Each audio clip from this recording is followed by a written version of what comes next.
soberano Senhor, tudo aqui, Pai, é para te louvar e te agradecer, Senhor Jesus. Ó Pai, nesse momento, teu servo, nosso pastor Rodrigo, Pai, irá trazer a porção da tua palavra aos nossos corações. Ó Senhor Deus, seja com teu servo, seja, ó Pai, na condução da tua palavra e nos dê um coração igual ao seu, para pormos em prática aquilo que iremos ouvir de ti. Te agradecemos por tudo, em nome do seu Filho amado Jesus Cristo. Amém. Irmãos, amados e queridos, para quem esqueceu, sou o pastor Rodrigo. Voltei. Estava de férias, um bom período. Mas, irmãos, hoje nós vamos falar um pouco da palavra de Deus. Vamos percorrer alguns textos bíblicos. Está preparada? Mas o intuito é mostrar a importância de podermos contemplar o que Deus tem feito. Primeiro texto, Salmo 19, versículo 1. Eu vou estar lendo na Nova Almeida Atualizada, mas vocês podem acompanhar na versão que você tiver. Salmo, capítulo 19, versículo 1.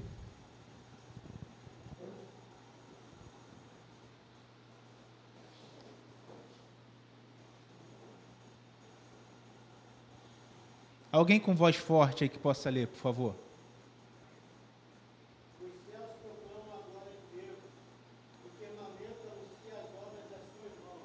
Os céus proclamam e o firmamento, a criação, ela faz o quê?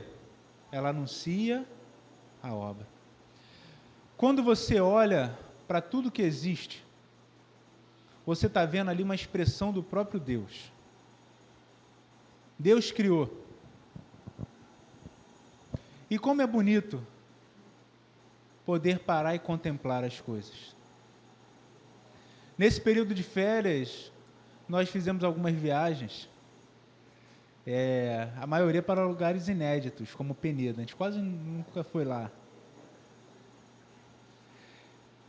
E graças a Deus, nas pousadas que nós ficamos, sempre próximo da natureza.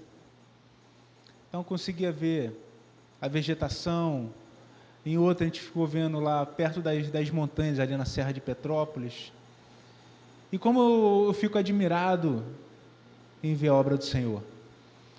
Quando eu venho da Ilha do Governador e eu venho direto para Pavuna, eu fico olhando ali pela linha vermelha, cercado ali pelas montanhas, o nosso estado. Eu acho aquilo muito bonito. Quando eu venho de casa para cá, ali na Transolímpica, a gente vem olhando as montanhas, tudo verdinho, de vez em quando pega fogo, daqui a pouco o verde volta de novo.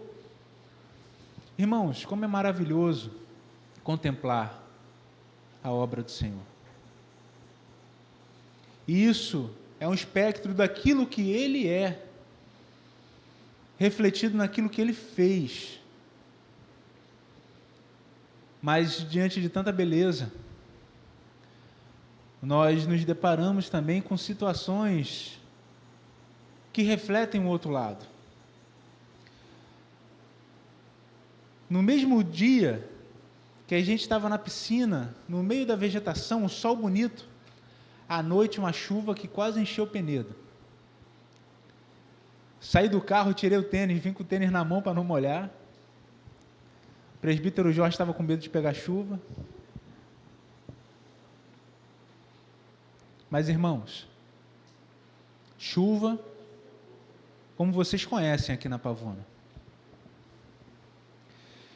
Você vê o cenário tão bonito, tão belo, você olha para o céu, vê o céu aberto, a luz resplandecendo do sol, aquele céu azulzinho, algumas nuvens, mas é o mesmo céu que às vezes fica carregado com as nuvens negras, preparando aquele temporal.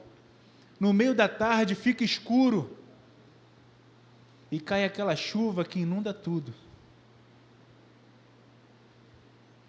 Irmãos, isso é um dos frutos do pecado. A natureza, os fenômenos naturais não são só belos. Em muitos casos, eles são prejudiciais à nossa existência. Eles destroem aquilo que nós fizemos. Porque o pecado, ele trouxe o mal a tudo que foi feito. E isso nós podemos aplicar para tudo. Para tudo. Mas o Evangelho de João, no capítulo 1, no versículo 3, fala assim: todas as coisas foram feitas por Ele, Jesus. E sem Ele, nada do que foi feito se fez. A criação é fruto do nosso Deus, do nosso Senhor Jesus. Mas por que ela fica assim, conturbada, irmãos? Você lembra que lá em Gênesis fala que a terra era sem forma e vazia. E daquilo que não tinha forma e era vazio, Deus foi criando. E tudo que Deus fez era bom. Ele olhava e falava: isso é bom. Mas depois que o homem peca, muitas vezes nós queremos voltar ao momento sem forma e vazio. Repara, vocês que são pais, ou que já são mais velhos, você contempla aquela criança ainda pequena, você dá amor, você ama de verdade, você cuida, e muitas, quando crescem, se afastam do pai, da família, entram para os vícios, para o tráfico, para várias outras situações, mas todo o amor que foi depositado, todo o carinho que foi colocado sobre essa vida, foi, irmãos, perdido pelo pecado. Foi perdido por aquilo que nos afasta de Deus. São tantas coisas que nos afastam do Senhor. Nós não temos controle sobre a vida do outro. Você vai cuidar do seu irmão, você vai cuidar dos seus filhos, do seu parente, você vai dar amor, mas você não tem certeza do que vai ser o resultado lá na frente. E por isso precisamos orar, precisamos ensinar no caminho, precisamos colocar empenho, mas a salvação é individual. A salvação, ela é individual. A salvação é você reconhecer Cristo como Senhor, se entregar a Ele, caminhar com Ele. Olha o que aconteceu aqui.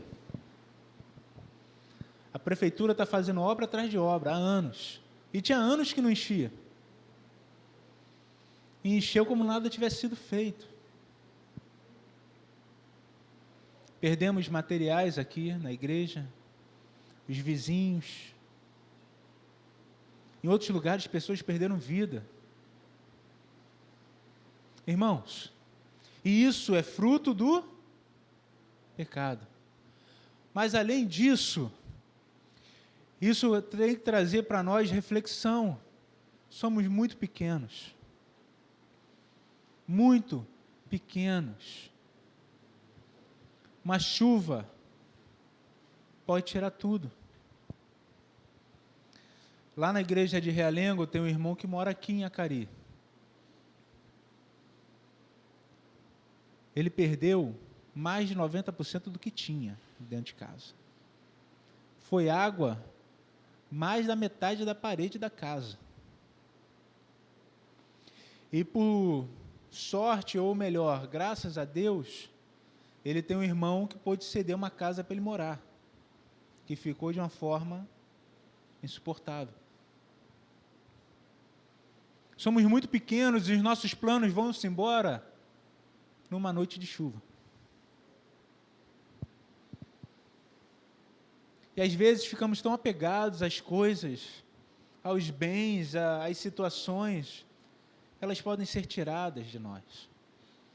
Mas a Bíblia nos diz que que nós devemos refletir a luz que tem dentro de nós, que vem de Cristo. Ainda diz que a casa que é edificada sobre a rocha, ela aparece. Não tem como escondê-la, não tem como ocultar essa cidade. E essa cidade é a igreja. E podemos aplicar que essa cidade é cada um de nós, cada cristão. Você sobressai, não tem como se esconder.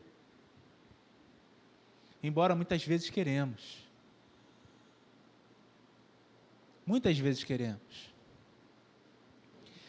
Eu tenho conversado com a Poliana e falando para ela que ir à igreja, para mim, tem sido complicado, tem sido um fardo, porque é trabalho. Eu não consigo ir só para cultuar, nem nas férias. Poliana preparou uma roupa social que a gente iria na catedral. Eu não avisei ao meu amigo que estava lá, mas assim que eu cheguei, ele me avistou.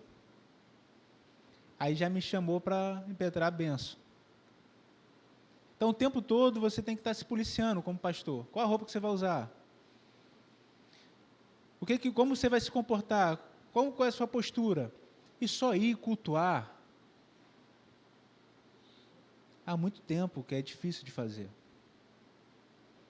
Então, isso acaba desgastando a relação, ir à igreja. Eu estou falando o meu, pessoal. Mas qual o seu?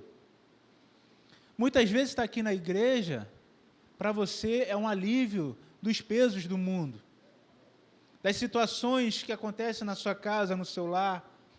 Outros, vir para a igreja já se tornou um costume. Eu vou lá para ver os meus amigos. Alguns vêm para a igreja para receber uma bênção, para ter uma semana abençoada, e como algo místico. Como que você se relaciona com o seu ir à igreja? Eu quero te dizer que mesmo diante de toda dificuldade e problema, ir à igreja é para cultuar a Deus, não é para receber nada em troca. Ele dá. Ele nos abençoa, sim. Mas eu tenho que ir à igreja para cultuá-lo, adorá-lo, entregar o meu melhor a Ele, junto com os meus irmãos. E se você for mais a fundo, o que é o culto que fazemos aqui? Ele deveria ser uma extensão do culto que você faz na sua casa, com a sua família. Sem levantar a mão ou sem responder, quanto tempo nós não cultuamos a Deus no nosso lar? De pararmos como família juntos, vamos orar, vamos cantar, vamos ler uma passagem bíblica. Aqui era para ser reflexo do que está acontecendo na sua casa. Mas para muitos aqui é o único lugar, o único momento que nós cultuamos. E isso, mais uma vez, é um reflexo do pecado que está em nós. E o tempo todo queremos fugir da presença do Senhor. Somos escravos do pecado? Não, não somos. O Senhor, no primeiro ato, quando nos converte, Ele quebra os grilhões que nos amarravam ao pecado.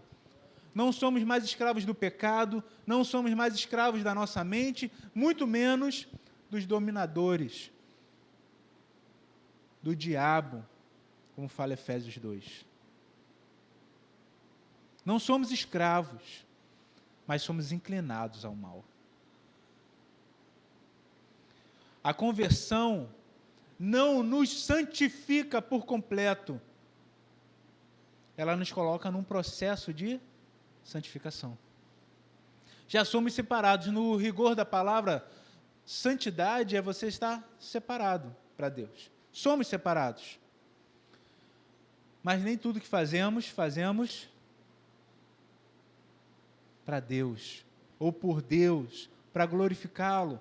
Eu fico com as palavras de Paulo: o bem que eu quero fazer, mas o mal que eu não quero, esse, e com vontade, né?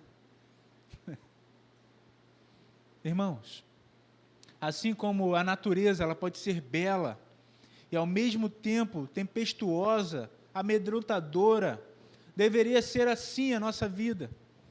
Um relacionamento tão belo com Deus. Mas quando a gente olhasse o pecado, ele tinha que trazer um temor para nós. Aquele medo que você conhece aqui, de quando começa a chover, a chuva mais forte, e faz barulho aqui no nosso telhado, que você já fica todo alvoroçado. Não é assim? Já começa a olhar ali para fora, vai ali, confere, vê se o diácono não está dando mole. Mas, irmãos, o pecado nos atrai. Ele tenta nos conquistar a cada instante. Precisamos conseguir contemplar aquilo que Deus tem feito na nossa vida. Salmo 96, do 11 ao 13.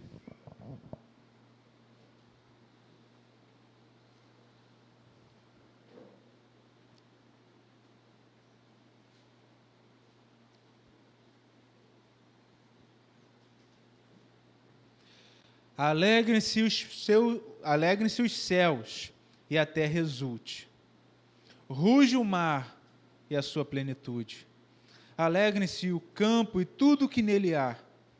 Cantem de alegria todas as árvores do bosque, na presença do Senhor, porque vem julgar a terra, julgará o mundo com justiça e os povos, de acordo com a sua fidelidade. A natureza glorifica a Deus. E você? E você?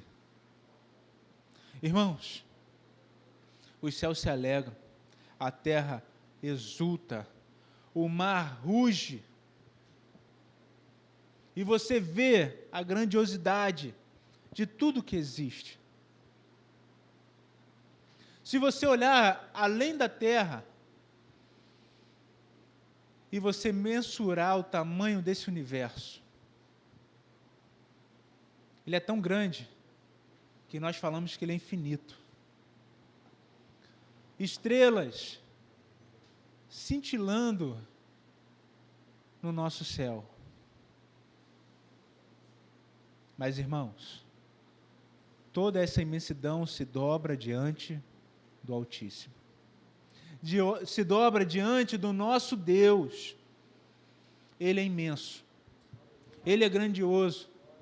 Ele é o nosso Deus, embora sendo tão grande, tão diferente de nós.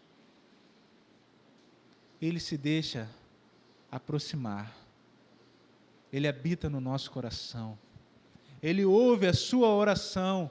Ele perdoa o seu pecado. Ele renova a nossa esperança.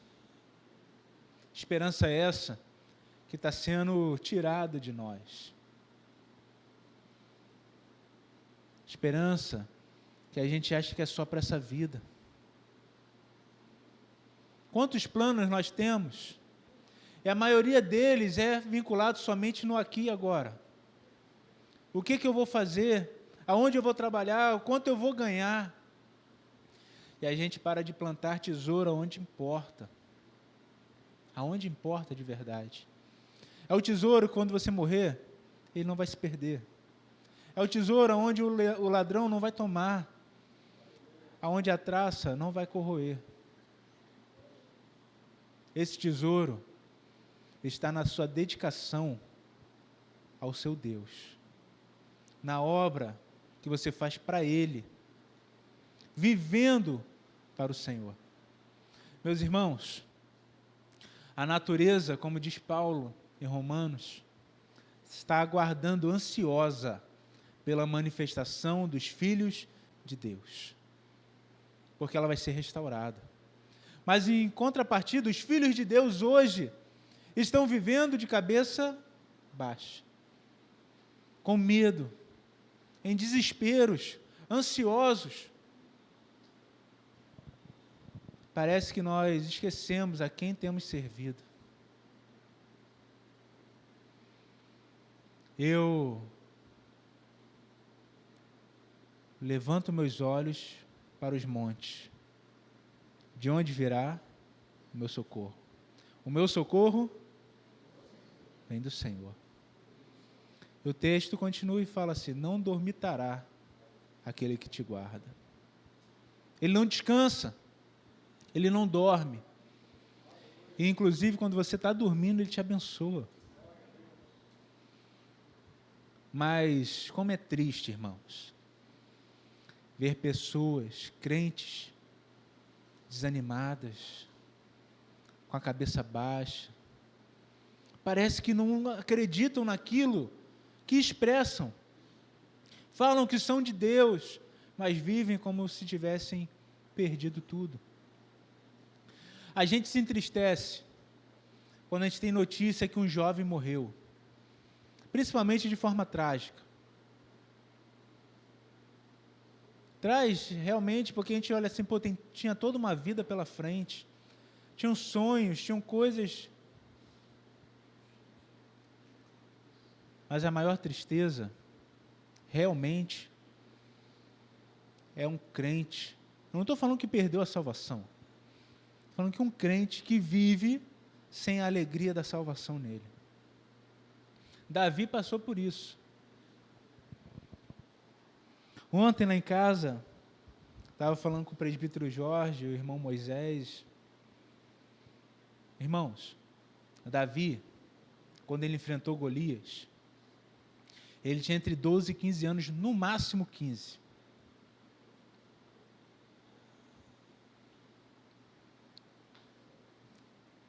A maioria aqui tem mais de 15, né?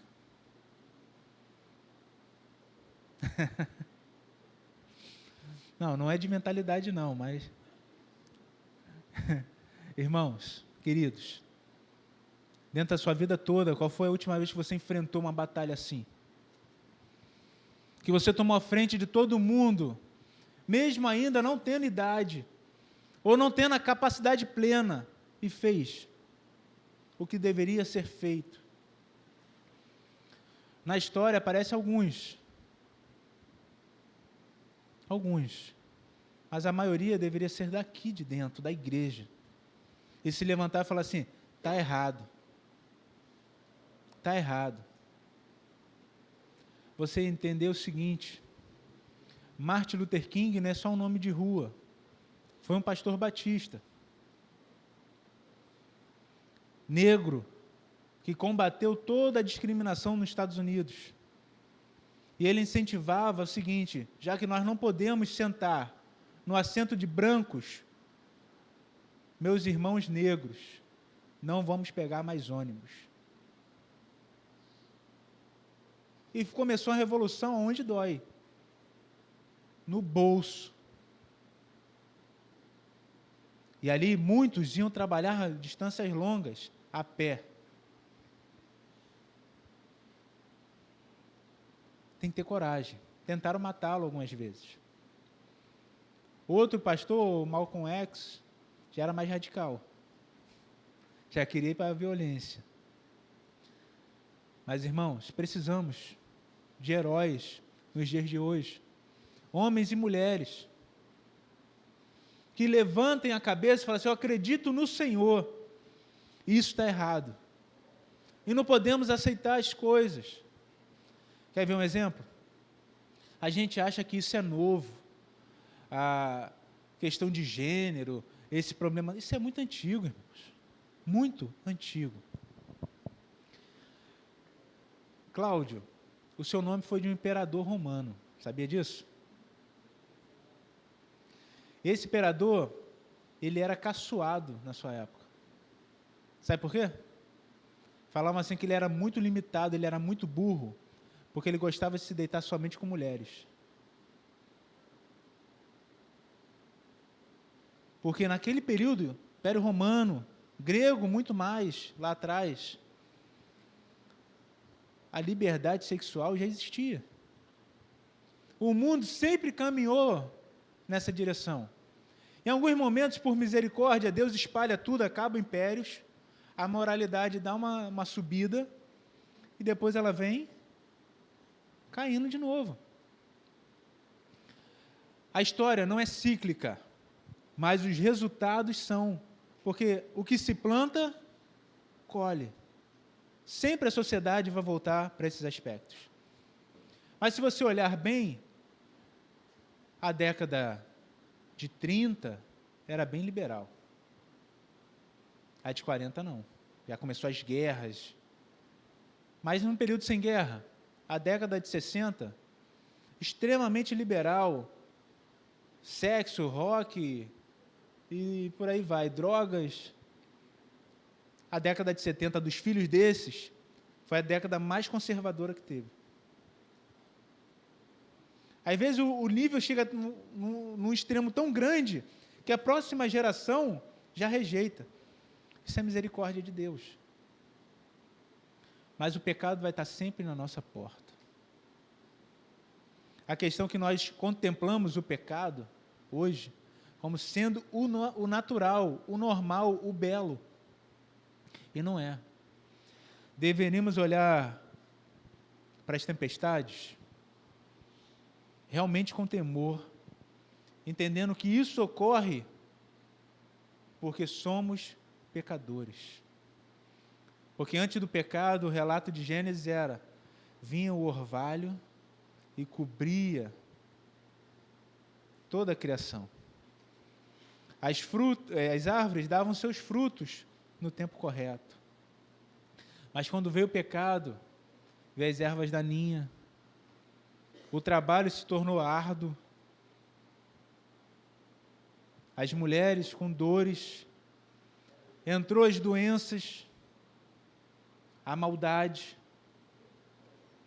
E a primeira maldade é um assassinato de um irmão matando outro irmão, por inveja, por orgulho.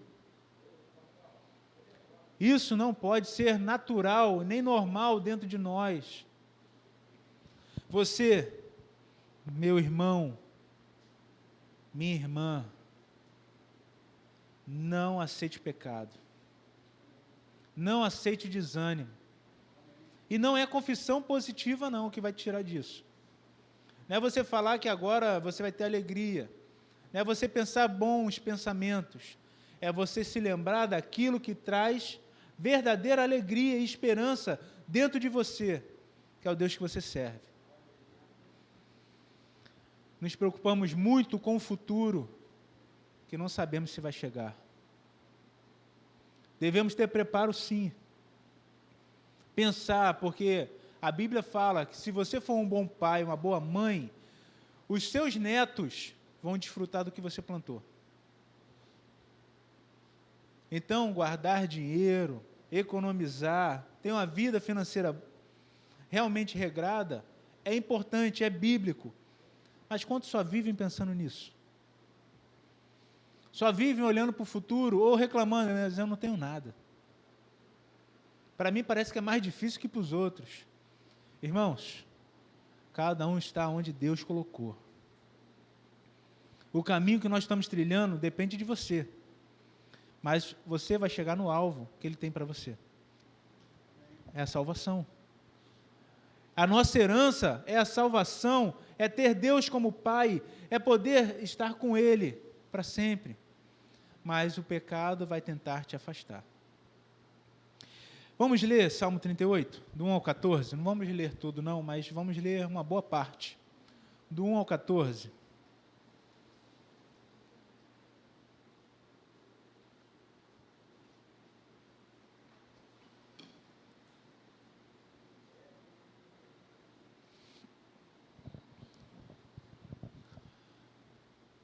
Salmo 38. Não me repreendas, Senhor, na tua ira, nem me castigues no teu furor. 2. Cravam-se em mim as tuas setas e a tua mão recai sobre mim. Não há parte sã na minha carne por causa da tua indignação, não há saúde nos meus ossos por causa do meu pecado. Pois já se elevam acima da minha cabeça as minhas iniquidades, como fardos pesados, excedem as minhas forças. Tenho feridas que cheiram mal e estão cheias de pus por causa da minha insensatez. Sinto-me encurvado e muito abatido, ando de luto o dia todo. Os meus lombos ardem e não há parte sã na minha carne. Estou aflito e muito quebrantado, dou gemidos por causa do desassossego no meu coração. Na tua presença, Senhor, estão os meus desejos todos, e a minha ansiedade não te é oculta. Por enquanto, só até aqui. A gente vai continuar. O que você leu até agora? É o relato de um pecador. E como ele trata o pecado que ele tem? Eu estou doente. Eu estou com feridas abertas, cheias de pus. Eu estou aqui angustiado, aflito, abatido, desanimado por completo. Isso é fruto do pecado. O pecado nos leva a ter isso. Só que um pecador que conhece a Deus, ele começa a entender: isso aqui está me castigando, está me derrotando, está me entristecendo, eu estou saindo do foco. Aí ele fala, volta lá, o 9. É na tua presença, Senhor, que estão os meus desejos. Senhor, eu quero isso, eu desejo isso sim, mas seja feito. É isso que você quer, a vontade de Deus? Sim? Então para de tomar atitudes, na verdade, e orando a Deus, depois que você tomou atitude. O que você está dizendo na prática é o seguinte: Senhor, eu já escolhi, vem me abençoando aqui no que eu já escolhi. Vem comigo. Nem sempre Ele vai. As nossas escolhas deveriam depender de Deus, deveriam ser tomadas em oração e com temor. Será que isso aqui vai ser o melhor para mim? Faz parte daquilo que Deus quer de mim? Essas perguntas, irmãos, não são de fácil resposta. E sempre, se você tiver cautela, você vai tomar atitudes, vai tomar escolhas, e sempre vai ficar receoso. Será que era isso? Tem outros assuntos que parece que Deus crava no nosso coração, é isso, vai e acabou. E você se enche de força e você faz, mesmo todo mundo sendo contrário. Mas tem outros assuntos que parece que Deus se cala também. Devemos ir com cautela. Você tem feito isso aqui? Versículo 9. Está colocando diante do Senhor os teus desejos, a sua ansiedade em tudo que vai acontecer? Embora fala para você não andar ansioso, é impossível isso não acontecer. Porque de uma maneira ou de outra, você vai ter momentos de ansiedade. Vão ter escolhas que são mais críticas para cada um de nós. Vai ter momentos que vão ter um maior empenho ou dúvida em certas situações. Mas elas têm que estar diante do Senhor. A pior coisa que você faz é passar pelo seu problema se ocultando de Deus. E muitos irmãos que caíram no pecado, ou estão passando por tribulações, eles se afastam da igreja. Eu não me sinto digno. Eu acho que eu não posso estar ali. Ao contrário, irmãos. Aqui é o lugar aonde o pecador entra e o Senhor faz a transformação. No dia que você estiver triste, abatido, mesmo que você caiu no pecado, se arraste, venha rastejando, mas venha para próximo dos seus irmãos. A maioria das ações de Deus na nossa vida é Ele agindo através de cada um dos nossos irmãos, nos incentivando, nos abençoando, orando por nós, dando uma palavra de ânimo. Muito embora também esses que se chamam irmãos vão falar palavra de desânimo, vão puxar para baixo em algumas situações, vão tentar, às vezes, muitas vezes sem querer. Vai acontecer, irmãos, porque aqui são seres humanos. Nós acertamos, nós erramos e pedimos que o Senhor esteja no controle de tudo. Você, nem aqui, nem em lugar nenhum, ou nenhuma igreja, você vai estar num ambiente que só tem crente e todo mundo saudável. Irmãos, tem não crente aqui dentro. Tem irmãos, pastores, presbíteros, diáconos, na liderança, que não são nem convertidos. Tem. Mas você tem que olhar para quem? Qual é o seu alvo? Cristo. Cristo. E uma das promessas que vocês fazem aqui, que vocês devem todo o respeito e honra aos oficiais da igreja enquanto eles forem fiéis à palavra de Deus. Até nisso, nosso pensamento como presbiterianos reformados entende. Você não deve tributo ao cargo, ao título, mas sim à pessoa enquanto ela estiver debaixo da palavra de Deus. Isso é extremamente importante. Vamos continuar no 38? 10. O meu coração bate acelerado, faltam-me as forças e a luz dos meus olhos. Até essa me deixou. Essa pessoa aqui está como, irmãos?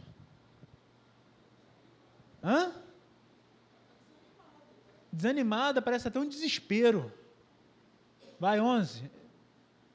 Os meus amigos e companheiros afastam-se da minha desgraça. E os meus parentes ficam...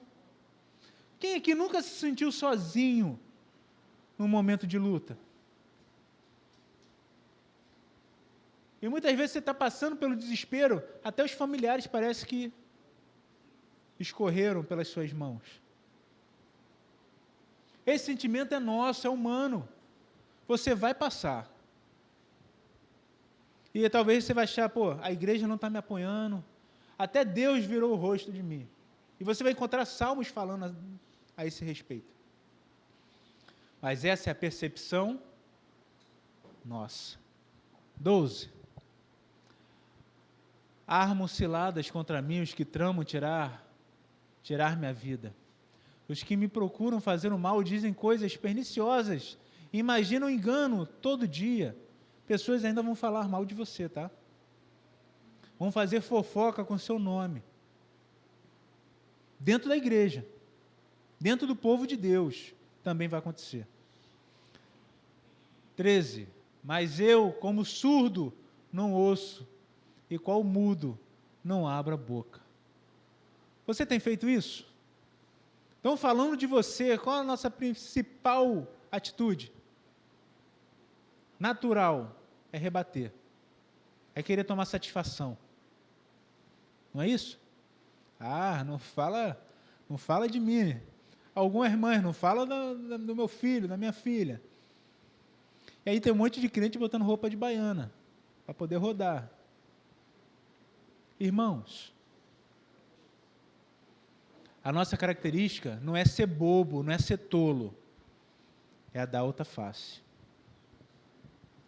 Mas o Senhor mesmo fala, o Senhor Jesus fala, você tem que ser simples como a pomba, mas também tem que ter a malícia, ser astuto como a serpente. Se eu sei que eu vou apanhar ali, eu não vou para ali. Se eu sei que querem me matar, eu vou fugir, mesmo que seja pelo cesto, como foi Paulo. Não é porque eu sou crente que eu vou ficar ali só para apanhar. Tem lugares que você vai ter que encarar e de repente vão te matar, mas tem outros que você vai ter que fugir. E quem te dá discernimento na atitude que você vai tomar é Deus. Mas você está contemplando o Senhor? Eu volto aqui. Você tem andado com o Senhor? 14, para encerrarmos. Sou como quem não ouve e em cujos lábios não há réplica. Pare de bater boca. Pare também de ficar ouvindo aqueles que são só desânimo. Irmãos, crentes criptonitas. Você chega perto dele para dar uma palavra de ânimo e você sai desanimado. Só fala desgraça, só fala problema, só fala que vai dar errado. Esse tipo de pessoa é bom você ficar um pouco longe. E se você não tem nenhuma pessoa dessa perto de você, cuidado. Talvez você é essa pessoa. Cuidado. Até o seu Délio riu. Mas para encerrarmos, irmãos, Apocalipse 21, do 1 ao 8. Esse texto é fantástico para mim. Embora tenha pecado, e o Senhor nos libertou da escravidão do pecado, o Senhor nos libertou do efeito do pecado. Porque qual é o salário do pecado? A morte. Se o sangue de Jesus está sobre a sua vida, o efeito do pecado não tem mais em você. A escravidão do pecado não está mais em você, mas nós ainda estamos na presença do pecado. Ainda estamos na presença do pecado. Ainda vamos ter, irmãos, parentes, filhos, amigos que vão se perder. Pessoas que vão ser ingratas por tudo aquilo de bom que você retribuiu a elas. Vão pagar o bem com o mal. Vai ter. Isso é a presença do pecado, aonde estamos inseridos. Mas aqui em Apocalipse 21, fala assim: eu vi novo céu e nova terra, pois o primeiro céu e a primeira terra passaram, e o mar já não existe. Vi também a cidade santa, a nova Jerusalém, que descia do céu da parte de Deus, preparada como uma noiva enfeitada para o seu noivo. Então ouvi uma voz forte que vinha do trono e dizia: eis o tabernáculo de Deus com os seres humanos. Deus habitará com eles, e eles serão povos de Deus, e Deus mesmo estará com eles, e será o Deus deles. Ele nos enxugará dos olhos toda lágrima, e já não existirá mais morte, já não haverá luto, nem pranto, nem dor, porque as primeiras coisas passaram. E aquele que estava sentado no trono disse: eis que faço novas todas as coisas. E acrescentou: escreva, porque estas palavras são fiéis e verdadeiras. Disse-me ainda: tudo está feito. Eu sou o Alfa e o Ômega, o princípio e o fim.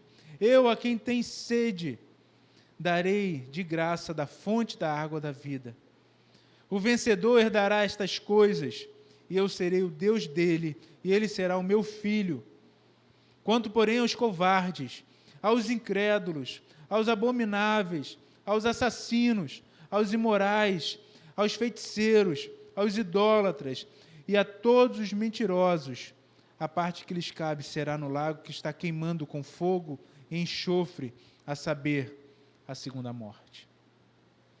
Irmãos, chegará um dia que o nosso Senhor Jesus vai nos tirar da presença do pecado e vamos estar com Ele na sua preciosa e magnífica luz. Não vamos precisar mais da luz do sol, nem da lua. Ele mesmo vai resplandecer conosco. Somos o povo dele, ele será o nosso Deus. Somos os seus filhos.